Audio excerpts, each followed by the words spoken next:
দেশ পুনর্গঠনের জন্য যথাযথ সময় না দিয়ে সচিবালয় ঘেরাও এবং রাস্তা বন্ধ করে আন্দোলন স্বৈরাচারী ষড়যন্ত্র বলে মন্তব্য করেছেন বৈষম্য বিরোধী ছাত্র আন্দোলনের সমন্বয়ক হাসনাত আব্দুল্লাহ।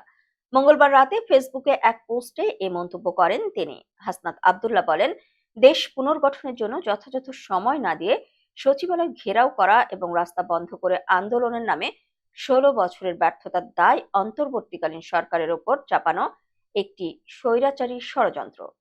এদিকে রাতে শহীদ সোহরাওয়ার্দী মেডিকেল কলেজ হাসপাতালে আহতদের দেখতে গিয়ে সাংবাদিকদের এক প্রশ্নের জবাবে হাসনাত আব্দুল্লাহ বলেন, এইচএসসি পরীক্ষার্থীরা সচিবালয়ের শিক্ষা সচিব মহোদয় থেকে শুরু করে আমাদের সবাইকে অবরুদ্ধ করে এক ধরনের বিচ্ছিন্ন অবস্থা তৈরি করে। সেজন্য সচিব মহোদয় শিক্ষা উপদেষ্টা ও প্রধান উপদেষ্টার সাথে আলোচনা করে পরীক্ষা বাতিলের সিদ্ধান্ত নেন।